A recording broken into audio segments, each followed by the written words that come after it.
is LBC. From Global, leading Britain's conversation, the Nigel Farage Show. Mr. Nigel Farage. Thank you, Donald, and good evening, everybody. Well, it was David Cameron as Prime Minister who thought we should show the world what decent, civilised people we were by upping our commitment to our spending on foreign aid to 0.7% of our annual GDP. He did it, and we've kept at it, and indeed Theresa May maintained that commitment in the last general election manifesto. It means that we are one of the highest spenders in the world on foreign aid. And there are many people that think it shows what a decent and civilised country we are.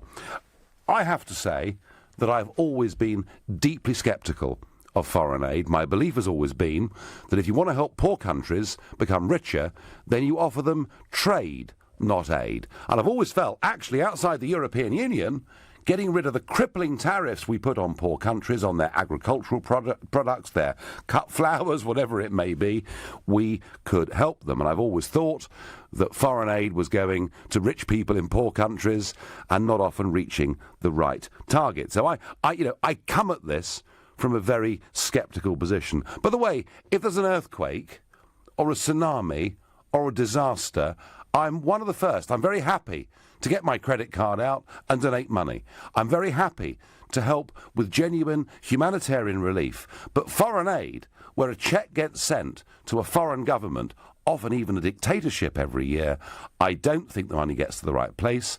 And I also feel that for the country receiving it, it damages their own credit ratings and doesn't help them get out of the mess they're in.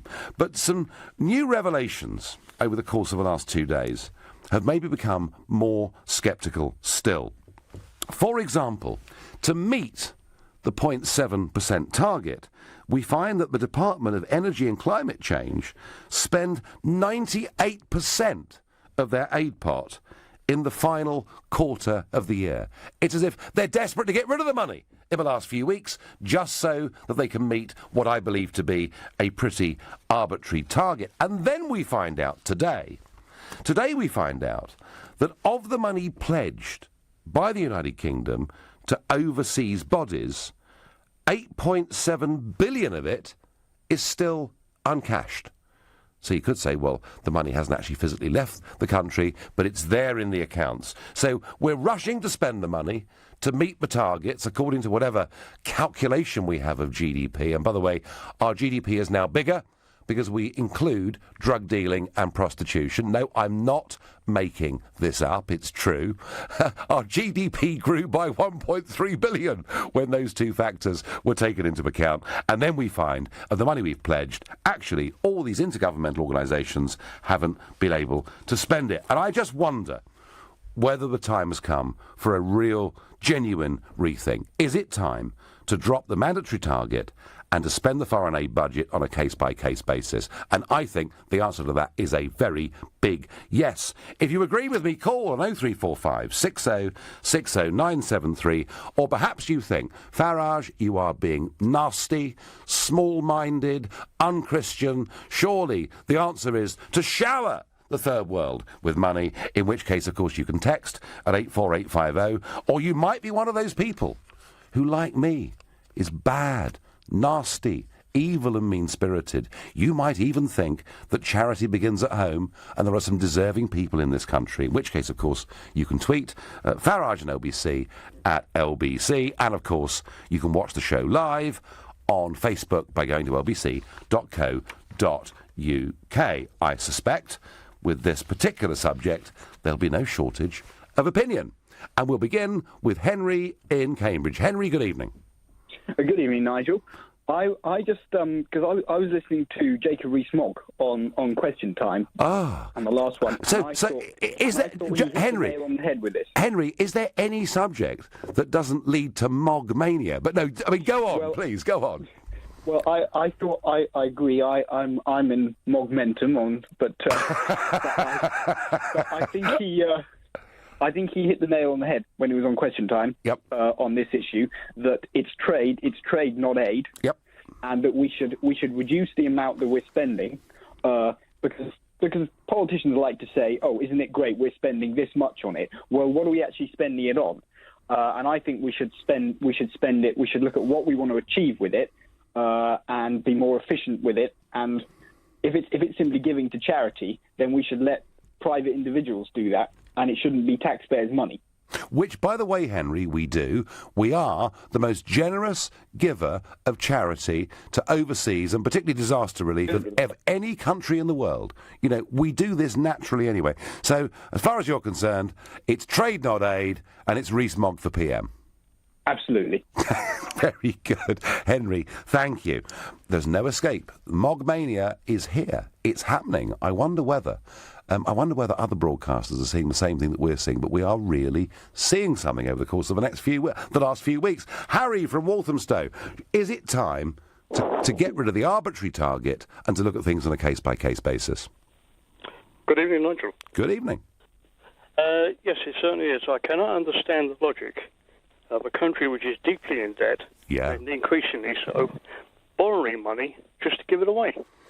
Harry, there is something beautifully simple about that point you've just made, and you're absolutely right. And I wonder whether people actually understand that, Harry. Because we're borrowing over £50 billion every single year. So you could argue that every penny of the foreign aid budget, and by the way, it's £13 billion a year, folks, £13 billion a year. That is about £35 million every single day. And as Harry from Walthamstow points out, we have to borrow the money and pay interest on it to do it. It's mad, Harry, isn't it? Can I give you an example of the crazy logic, Nigel? Do. Big excuse for this overseas aid is it leads to trade. Yeah. And we do very well out of it. Now, if you look back a few years, the Indian Air Force was looking to replace its jets with modern generation. And as I understand it, we give India £500 million a year, and so they bought French. Now, they are talking, Harry, about aid to India ending, aren't they? But I've always found it very odd that we give money to a country who've got nuclear weapons, a space programme, and do you know what they've also got? They've got aircraft carriers with aeroplanes on them, which we haven't even got. So I've always found it very, very odd. Crazy logic. I suspect that the problem is that whatever money we give abroad, a percentage stays in this country, and it's a case of one for me, one for you, one for me, one for you. And there's too many people making money out of it this side of the channel. Oh, are you talking about the whole sort of aid industry? Indeed. Gosh, you're a real sceptic, Harry, aren't you? I certainly am. When is my money going down the drain? I certainly am. Right. And Harry, let me ask you, if you saw there'd been some horrendous, earthquake in a poor part of the world, would you feel inclined perhaps to give money towards disaster relief? Not now. Not now? after the last few years. No, What? I'm so cynical now with all this splashing the cash and making, these politicians look good strutting the world stage, that I think, okay, divert some of the overseas aid to it. But do we, Harry, do you not feel that perhaps we have, as a relatively rich country, albeit one that's borrowing money, but a relatively rich country, do we not have some sense of moral obligation to those in the world less fortunate than us? Well, there's an old saying that if you kill the goose, it lays no more golden eggs. And this country, as I say, is in dire financial straits, and we're getting worse. Mm-hmm. We're looking towards a moderately hard time with Brexit until things perk up when we leave the EU. But in the meantime, we've got to tighten our belts, which means everybody, not just the taxpayer in the UK. Harry, no, you've made some good points. I thank you very much indeed for your call. Good evening, sir, I get by text. I say we should do it on a case-by-case basis. That's what Honey says. Charity starts at home. How can we give away so much foreign aid and not pay our NHS and emergency services appropriately? Not fair, not right, says Ollie. On Twitter, Nigel, we are not the biggest spender on foreign aid. We are the biggest borrower for it. That comes from Awful Lapses on Twitter, a point that Harry just made. Stephen in Wandsworth, come on, tell me that everybody so far in this show is wrong and that actually this money is well spent and it makes us better people. First of all, Nigel, it's my first time on, and I've been trying to speak to you for ages. Thank you for everything you've done. No, I think it's one of the biggest wastes of money going for many reasons. I mean, some of the things have already been, we're giving money to China, who have got a great military budget. We're giving money to India for their space program. When there's people over here on the breadline, can't get decent housing. But the thing that is also I wanted to talk about was about the NHS service. That we keep hearing that with Brexit we're going to lose a lot of nurses who apparently have come from EU countries. Now, my wife is from the Philippines, and she works with the NHS over here. Yep. And we've been to the Philippines many times. And I remember a few years ago, there was a bit of concern over here that a lot of our nurses were coming from countries like the Philippines and Sri Lanka. And some people thought maybe we were taking too many nurses from there. They wouldn't have enough for themselves. Well, I can tell you in the Philippines, there's no shortage of nurses and no shortage of people who want to go into that profession. I think we should send some of our foreign aid money to countries like that, specifically to build their colleges for a nursing foundation so that they can keep on training people, and some of them could come over here and be ready trained to join our NHS service. Well, Stephen, if we felt, and if so far all the sceptical callers felt, that the foreign aid budget was being spent wisely and training people in relatively poor countries to be nurses and doctors would be a good way of spending it, regardless whether they stay there or come here. I think the worry, Stephen, is that we give the money and it doesn't reach the right target. That, I think, Stephen, is the problem with foreign aid spending. And I just wonder, Stephen, whether, and you've just put to me a case-by-case basis, but does it make any sense to keep an arbitrary 0.7% target of GDP? No, not at all. As people say, put your own house in order first. We've got people on the breadline over here, people going to food banks over here, lots of homeless people over here, and people are really struggling over here. A lot to do. We can't even get a pay rise for, of more than 1%. Stephen, first-time caller from Wandsworth, thank you very much indeed for your point. You're listening to The Nigel Farage Show here on LBC, and it's 7:15. Nick Ferrari at breakfast with Matt Fry. People buying knives online will be forced to collect them in person under a government proposal to clamp down on sales to children and teenagers. Amber Rudd. This particular announcement today is about making sure that they're also banned in people's homes. Talking of different knives, Amber Rudd, the knives that might be out for the Prime Minister, what is going on in your cabinet? This leaking needs to stop, and I absolutely support the Prime Minister setting that out for us. Nick Ferrari at breakfast with Matt Fry every weekday morning from 7, only on LBC. Divorce can be expensive. It affects your finances, assets, home, savings, pension, and most of all, your relationship with your children. It's probably one of the toughest times you'll ever go through. Cordell & Cordell understands these issues and helps men maximise their roles in their children's lives. Call now on 0330 60 60 161 or visit cordellcordell.co.uk. Office in central London. A partner men can count on. You could make the main dealer's day by paying over the odds. Or you could go to Big Motoring World and save a fortune on up to 2,000 pre-owned BMWs, Mercedes, Audis and VWs in stock. Then with the money you saved, put a smile on your face with a cheeky weekend away for two. Give yourself a break at Big Motoring World, just minutes from the M25. See bigmotoringworld.co.uk. Big Motoring World. Stub out your last cigarette and celebrate with a holiday in the Caribbean. London South Bank University is looking for smokers to take part in an exciting new research project in the capital. You'll be paid to take part, and along with the chance to become a non-smoker, there's a Caribbean holiday and more to be won. So hurry, search online for LSBU Stop Smoking Study. That's LSBU Stop Smoking Study. Over 18s only, T's and C's apply. Welcome to New Sky Sports. Now with new channels dedicated to the sports you love. Final act then of an unforgettable drama here at Trent Bridge. The history books rewritten by 12 heroes in Chicago. Lewis Hamilton wins the Abu Dhabi Grand Prix. Balotelli, Aguero! Feel every moment with new channels dedicated to the Premier League, cricket, golf, football, plus our dedicated F1 channel. New Sky Sports. Feel it all.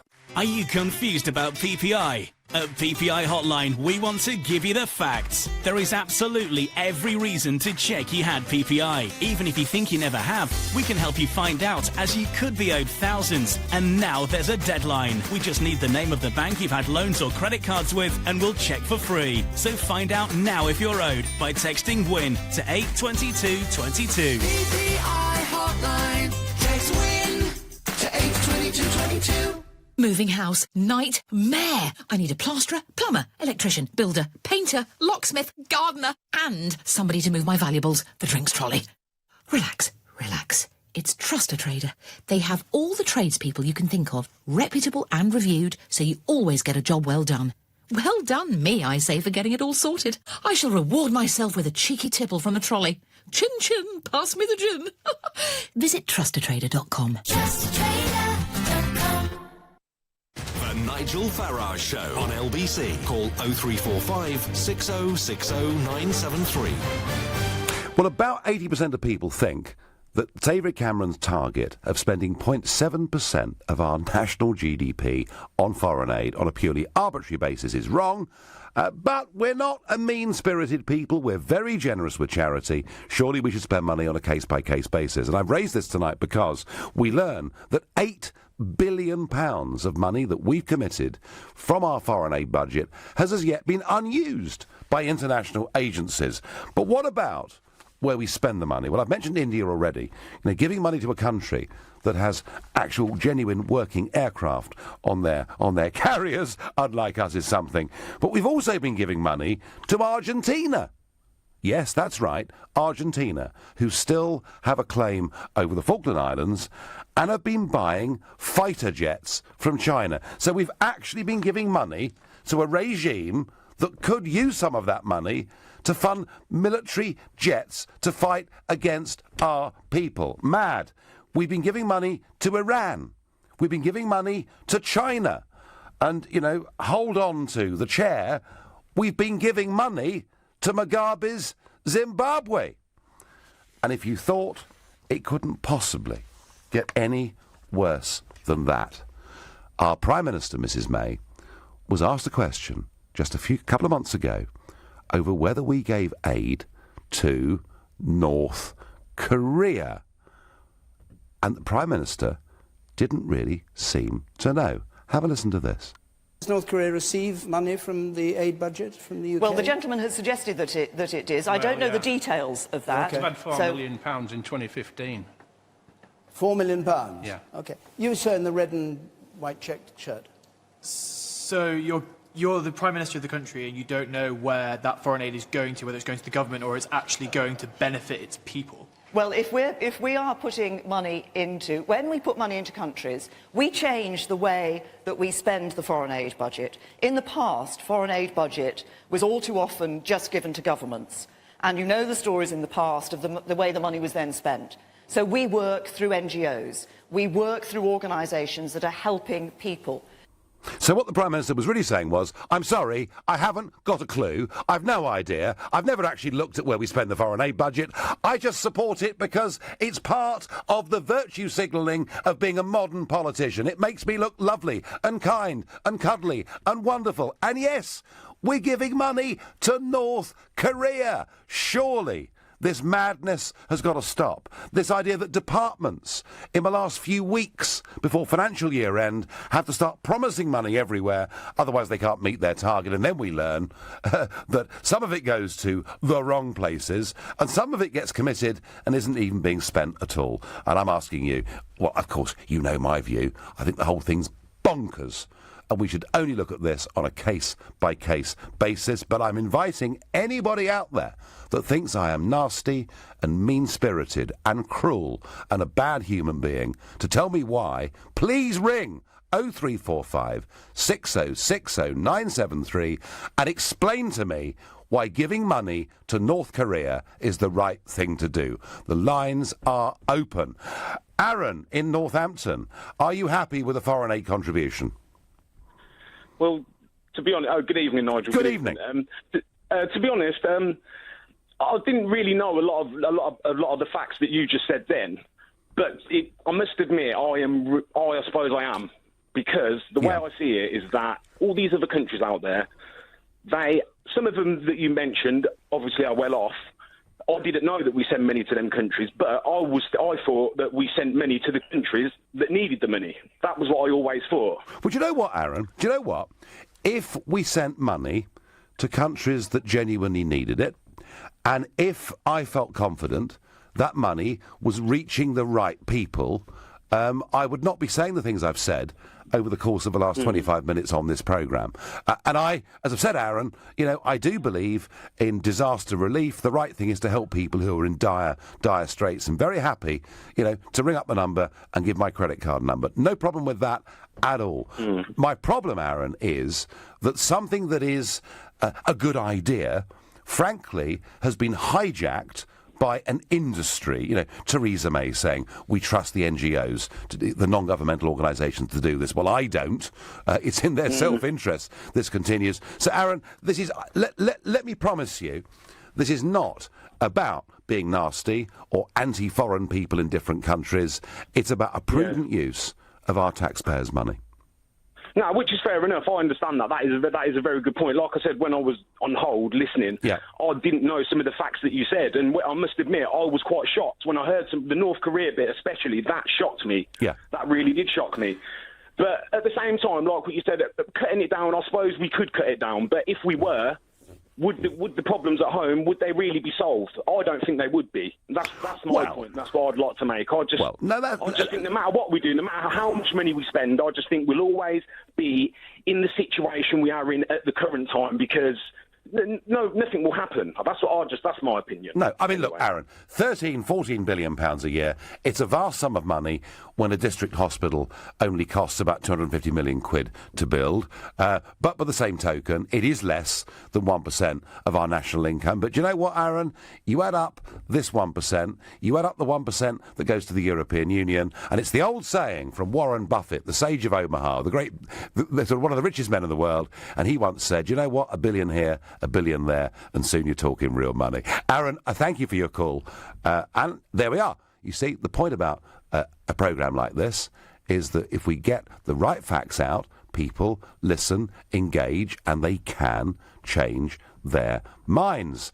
Foreign aid should be for disaster relief. It's up to individuals to decide which charities to support from their own pockets. Cheeky Latte on Twitter tells me, send the aid, and they need material goods, just like you would for a homeless person, says Chris Edmond. Well, again, Chris, if it's targeted to the right people, you're not going to get the level of rejection we're getting. Our feeling is it's not. Let's stop giving foreign aid and see if it makes any difference other than bringing our nation's debt down, says Adrian Blake from Stroud in Gloucestershire.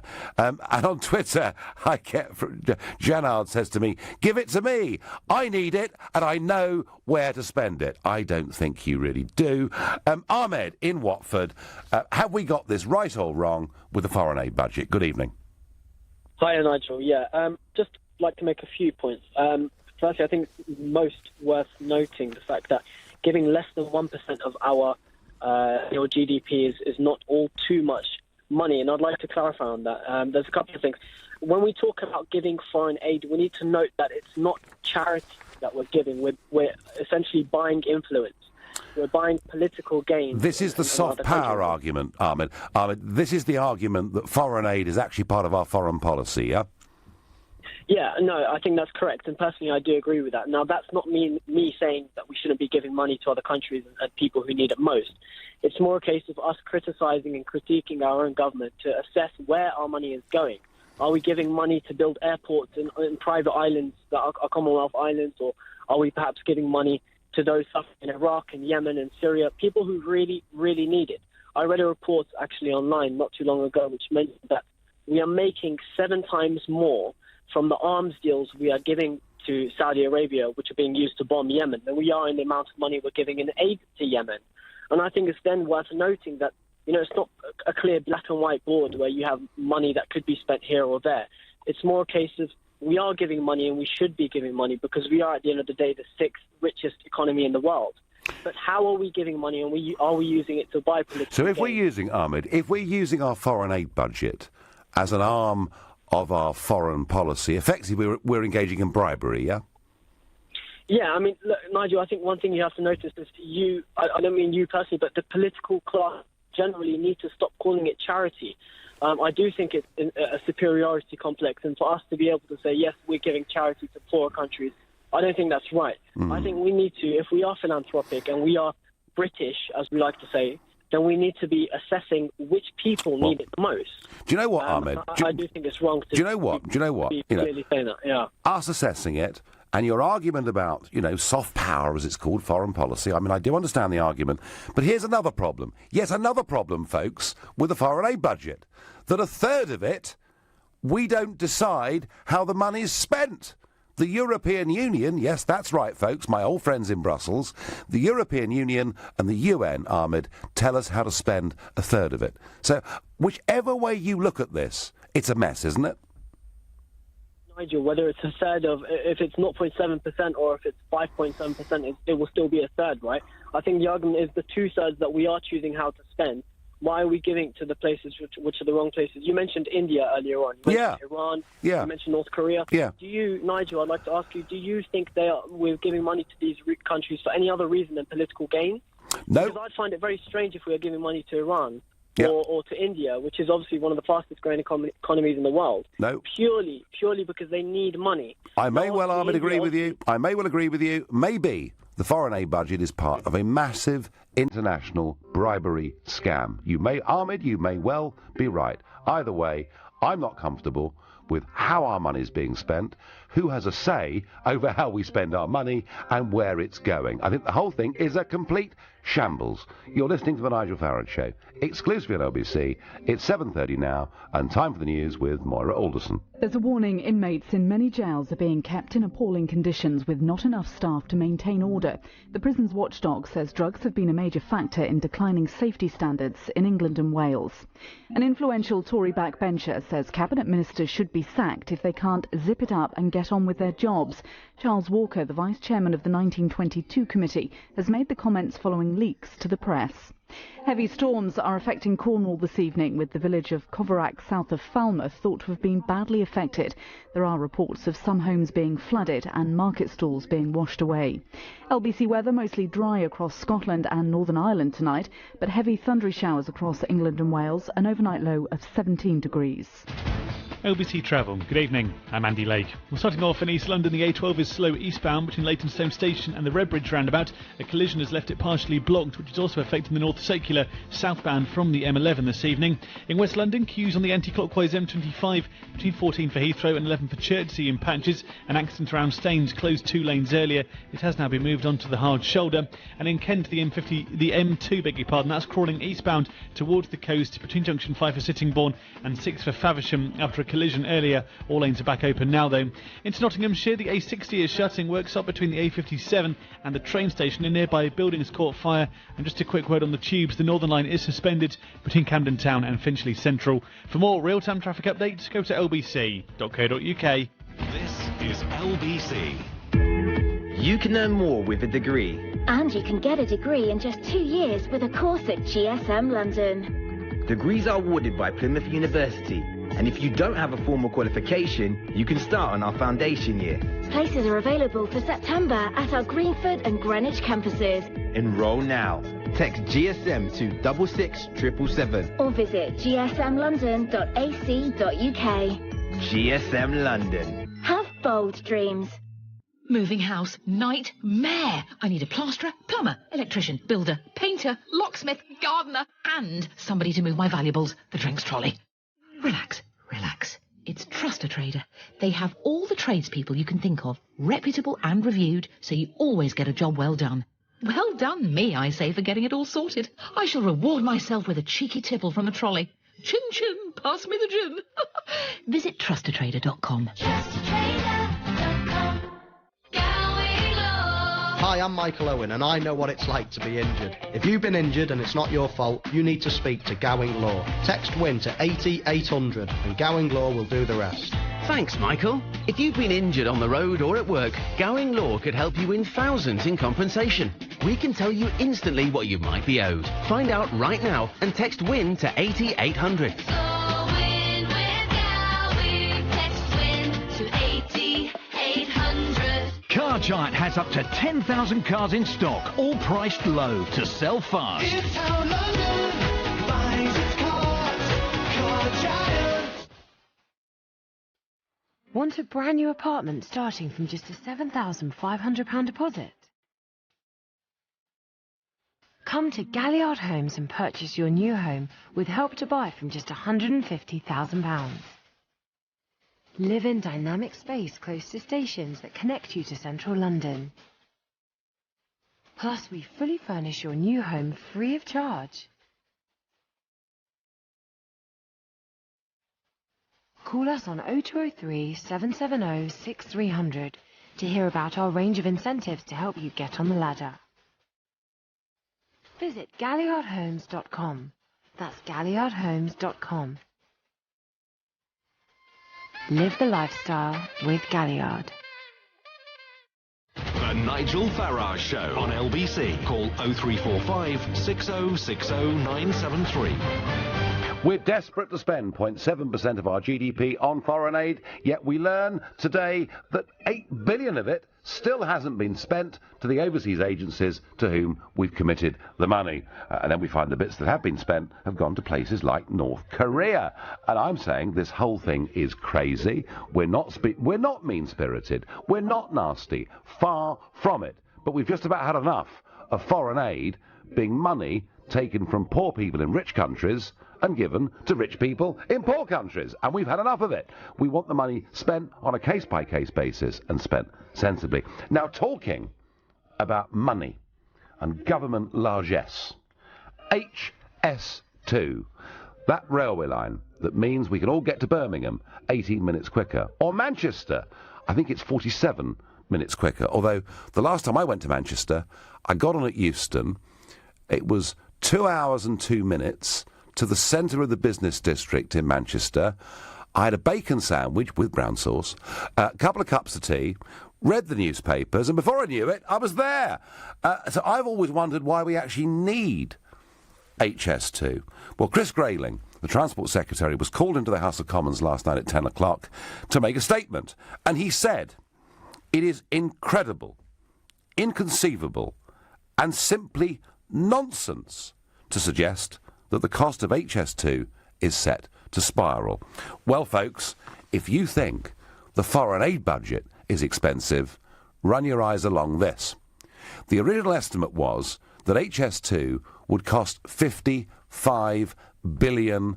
But the latest departmental estimate is that HS2 will now cost £111 billion. That is the official figure.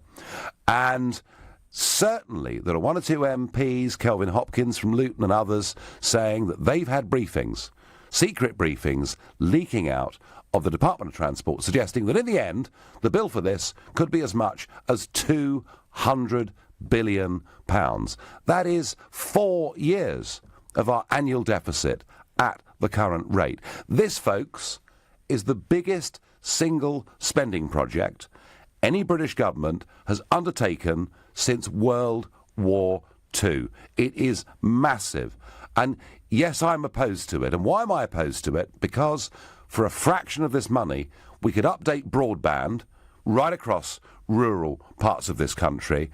We could help train services. Do you know, it's slower now to go by train from Paddington down to Penzance than it was before the First World War. That, to me, seems almost unbelievable. We could spend a quarter or a third of this budget and update and modernise the internet and train services for the benefit of millions of people. I feel very, very strongly about it, but please, if you think I've got this completely wrong, and that HS2 is going to be fabulous and is somehow going to regenerate the north of England, which I don't believe it will, then, of course, on Farage at LBC, tweet in what you think. So we're back to the foreign aid budget. I'm going to Charlie in East Grinstead. Charlie, good evening to you. Are you happy with the way we're spending our money on foreign aid? No, I'm not, actually. I think it's actually morally wrong, and I think you're being slightly inconsistent, Nigel, with the examples that you've given. OK. I'll just give you an example here. If the Red Cross were to come up to you in the street and steal money from your wallet, you would call that morally wrong, and you'd say it shouldn't be allowed, would you not? Yes. Now, those people, the people in the Red Cross, undeniably do work that saves people literally on the point of starvation. Now, as far as I'm concerned, the government is exactly the same. It may want to help people that are on the point of starvation, that are literally at the very end of their lives. It is still morally wrong to take money away from people to give to those people. And you yourself have acknowledged that, at least implicitly, in the fact that you wouldn't allow the Red Cross to do it. So I just say it's morally wrong. Get rid of all of it, totally. And do it through charity, Charlie? Voluntary charity, absolutely. If people want to help people, and if they want to call themselves good people, they've got to do it voluntarily. It's all very well for these people saying, oh, it's just awful, you want to get rid of the foreign aid budget. Oh, let's just get a handle of this for a moment. You're saying that I should be forced with the threat of jail if I don't pay my taxes so you can fulfil your altruism. That's morally wrong. Would you, Charlie? I mean, Charlie, let me ask you. If we move to that kind of system, would you yourself be happy to give money towards foreign aid or disaster relief? No, not me personally. I would rather give my money to institutes such as the RSPCA. I'm more concerned with animal welfare. No, I would not give my money to people in starving circumstances. Okay, but I'm sure there are people out there that would, and if they want to feel good about themselves, they should have the ability to do that voluntarily, not force people such as myself and people such as you to do what they want done for them. So it's morally wrong for government, through taxation, to take away our choice as to whether we give some of our money to these projects. Absolutely. Thank you very much indeed, Charlie. You made your point very clearly indeed. Ali on Facebook says, remove all funding. Most of it is going to the EU anyway. Well, not most of it, Ali, but some of it is. And up to a third of our foreign aid budget is not spent in ways that we decide, we're told, how to spend it. And the EU's part of that. Craig says, we bizarrely send foreign aid to North Korea. Just shows how we waste money within that department. The foreign aid budget should be slashed and funds redistributed to schools, hospitals, police, etc. Craig, it's a very popular point of view. Lynn says, we should have a referendum on whether we pay foreign aid or not. That would give everyone else something to think about and argue about. Well, it certainly would, Lynn. I think I know the result already, actually. Certainly, if the callers, texters and tweeters that I'm getting in tonight are representative of public opinion, actually I think they probably are. Anthea says foreign aid at its present level is total madness. It appears to be inadequately checked as to where the money is actually spent. We have great need in this country for funding housing, healthcare and education. Rosa suggests by text, if we ring-fenced our foreign aid to pay off our national debt, it would all be paid off in 8 years. Rosa, no. It's a lovely idea, but in fact that is not the case. In fact, it would take, I'm trying to work it out, nearly 200 years, I think, of foreign aid to pay off what the current national debt is. It would help, Rosa, but don't forget, our national debt is now 1.7 trillion. So, and again, let's all get some perspective, folks, on this. 13 to 14 billion pounds a year is a lot of money when you can build a new hospital for 250 million quid, but it is still less than 1% of the national cake. So sense of perspective is needed. Abby in Chelsea, good evening. Hello, Nigel. I'd like to first start by saying that as a Brit of Indian origin, I do not find you in the slightest racist or bigoted or all the other nasty things people say about you for making a completely reasonable point. Well, thank you. Well, thank you. I generally find, Abby, that the people that tend to call me racist tend to be upper-middle-class white people who've got very rich mummies and daddies and absolutely no perspective on the world at all. But thank you. But, go on, please. Well, first of all, let me add to that now. I'm Abhay Singh, the gentleman who's going to debate with you and defend you on the Brexit debate a couple of years ago. If you remember, I do. I do. I've got who you are now, right? Yes. And I actually wanted to defend you because it incenses me when people call you the things they do when you're standing up for your country. I love you. You've read my articles on India. I love India passionately, yes. But I love Britain too. And it's not it's very simple. It's just logical stuff. The first point here is we're being very unfair to British people who are paying their money and sending this money abroad when there's so many problems back at home. I don't like to use cliches, but cliches are cliches because they're true. Charity begins at home, especially when you have so many problems. The second point is And we have to accept this. We're very disingenuous and we lie to our own people and the world about what the aid is. It's often, as has been said many times, bribery, sheer bribery. In India, the case in 2012, a government minister, I've forgotten his name, said it was basically to get the Eurofighter contract, which after India rejected, we changed our tune with them. India also spends, I think they give £2.53 billion worth of salaries to Britain. So do you think a country like India, now the third largest in the world in terms of purchasing power parity, almost $10 trillion economy, and on the way to become the largest in the world, do you think they really need that aid? It's been said many times that it makes absolutely no difference. No difference at all, no.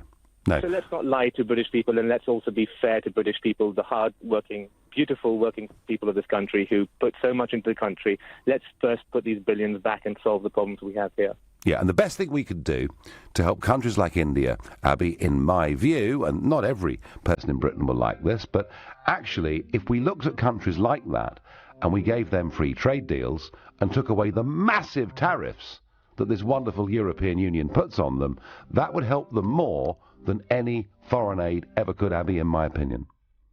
I don't agree with you there. I think we should have good bilateral trade deals. I think a country like India, a powerful country like India, would swamp Britain. So I'm saying it from British point of view. Okay. Free trade deals are a very bad idea for a country like Britain with more power. No, but I mean, if we're dealing with, say, someone like Kenya, who have got a cut flour market, who've got green beans or whatever, you know, we put such huge tariffs on their product, it's difficult for them to sell their produce into our markets at a competitive price, isn't it?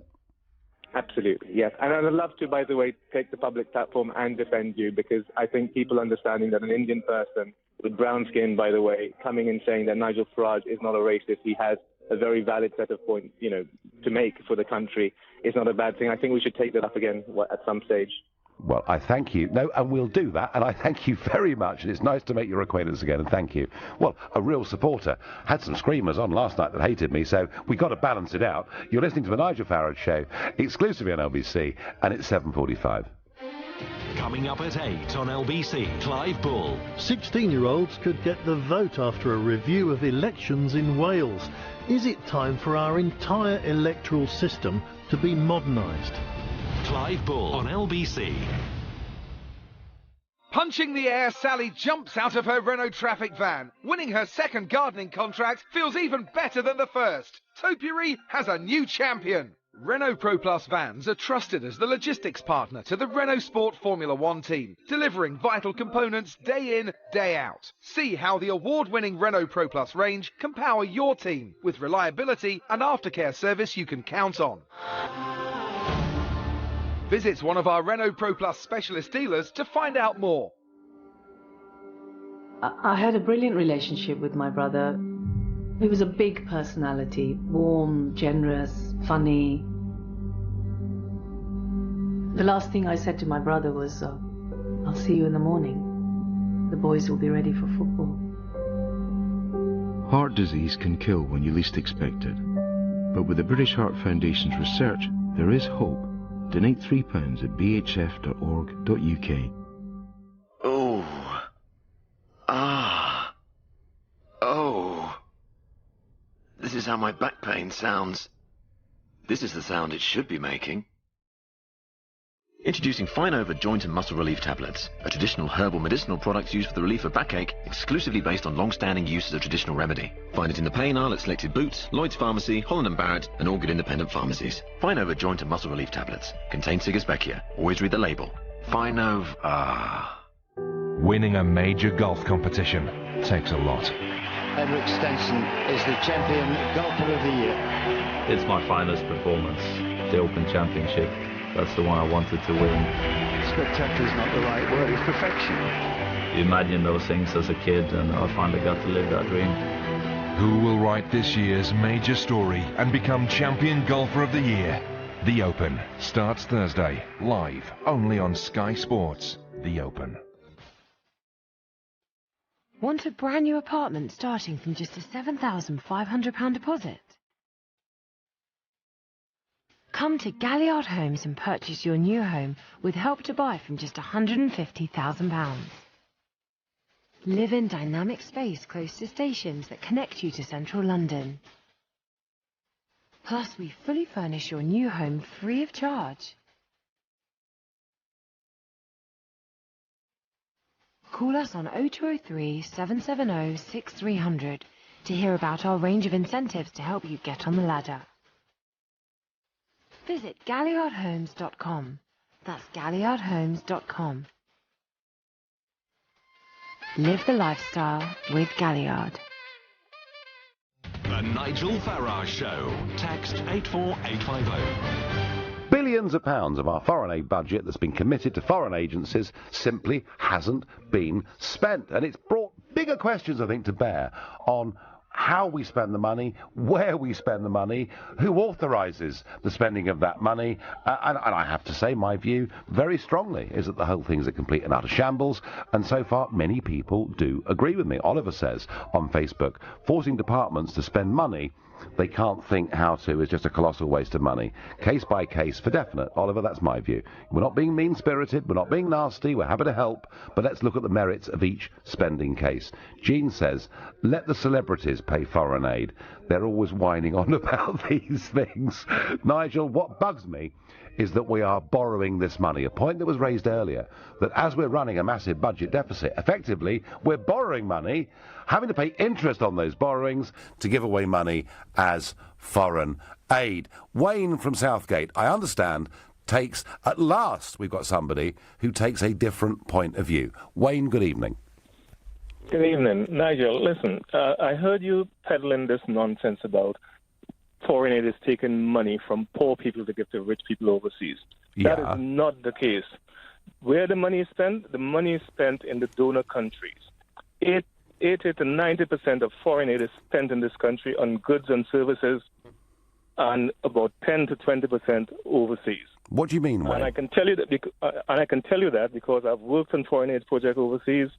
For example, when the Canadians were upgrading airports in the Caribbean, yeah, we had a company that actually distributed British goods, and we could not get our product onto that project, even though it was a better solution because it was not Canadian. And that's the truth of aid from all donor countries worldwide. So, Wayne, let me just clarify the point you're making. The point you're making is Canada commits to spending money in a Canada, any donor country on a Caribbean island. Okay, let's get back to your point. So Canada commits to helping build a new airport in an island in the Caribbean, or Caribbean, and what you're arguing is that the money to build that airport, those contracts go to Canadian companies, yeah?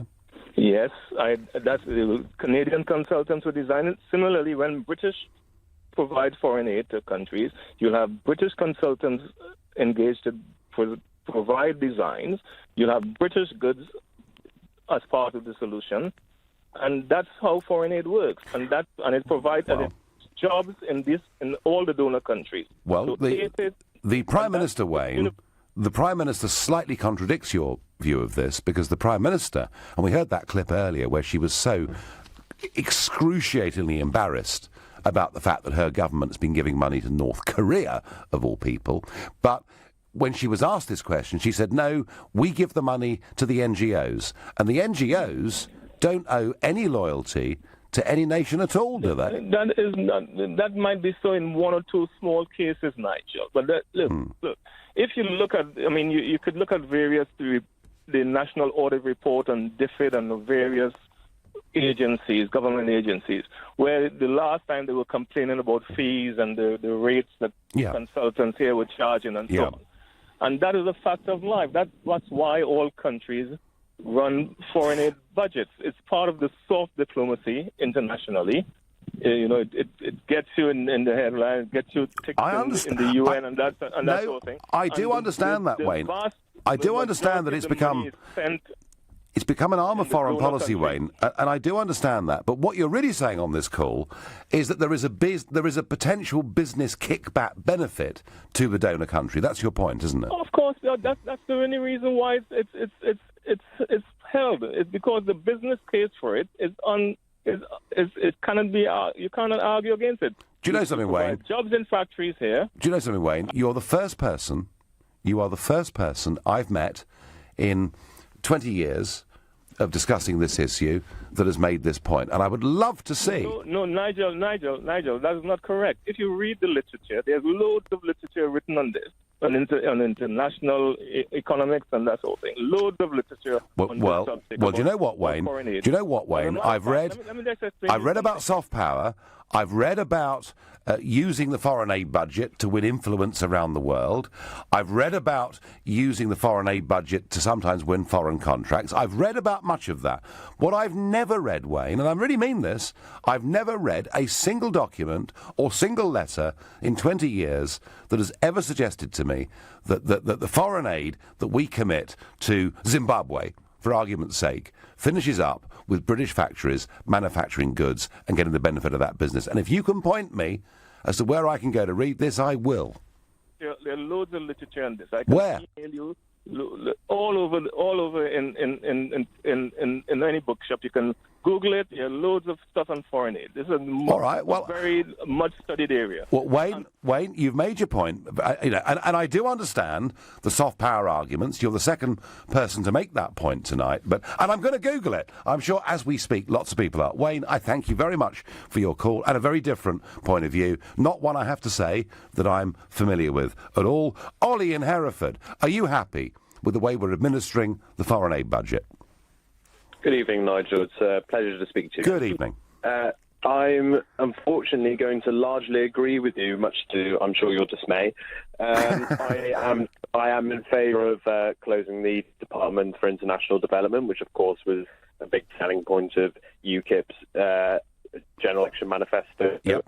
This just gone general election. Yep. I believe, of course, in small government. I think that it should be the government's right to earmark our money to give to disadvantaged people. I'm in favour of disadvantaged people getting money from people who can afford to give that money away, but I think it should be the right of the people to be able to say we want to give that money or we don't want to give that money, and who we're giving it to, and being able to vote with your wallet exactly where that money's going to go. And it's even worse, Ollie, isn't it, when it's an arbitrary target and you learn that a government department is spending 98% of the budget in the last few weeks just to make sure they, match this ridiculous target. So I don't think this is working at any level at all, Ollie. I really don't. But, Ollie, would you be prepared yourself personally to give money to disaster relief or foreign aid of any kind at all?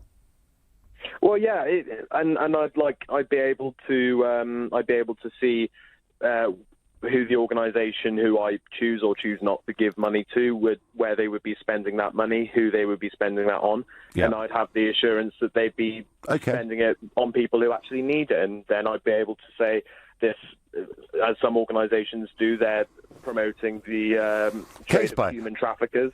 A case-by-case basis where you could see the merits of where the money was being spent. Ollie, you're a star. Thank you. My last call of the evening is Simon from Chelmsford. Simon, good evening. Good evening, Nigel. Hi. Your view, please. Well, my view is David Cameron's foreign aid, how can I say, scheme, for the want of a better word. I totally disagree with it in every respect. But I may have a solution that people have probably forgotten about that could be put on the table. Go on. Because I agree that some aid should be given when it does benefit our country. And I think with Brexit on the horizon, I think the Commonwealth, we need to refocus our relationship or recalibrate our relationship with the Commonwealth. And when I was a young kid in the 60s, I was dragged around the country by my father, who worked for the Commonwealth Development Corporation. Yep. A government body that used to set up infrastructure and industry in our Commonwealth countries. And by and large, they bought a lot of the equipment, materials, machinery, trucks, trains, you name it, from UK companies to export to the Commonwealth. And I think perhaps it'd be a good idea that we refocus. Yeah, that's interesting, Simon. You know, the point you're making, Wayne, who's from the Caribbean, was kind of making the point that it can work like that, and he was talking about Canada. And yeah, there could be some mutuality in it. But Simon, I said it's something.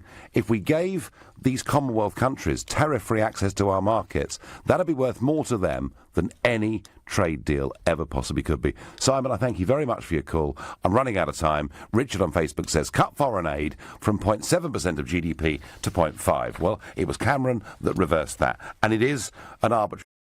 I can't think of an issue over which the people and the politicians are more divided. You know, of our 651 MPs in Westminster, I don't know, but I'd guess 640 are in favour of the current foreign aid budget, and yet it's clear that a vast majority of you are not happy with the way in which this is being administered. Frankly, when you learn that money is going to places like North Korea, this is nothing less than a betrayal of taxpayers' money. You've been listening to The Nigel Farage Show here on LBC. I'm back tomorrow from 7. Coming up at 10, it's Ian Collins, but up next, it's Clive Bull.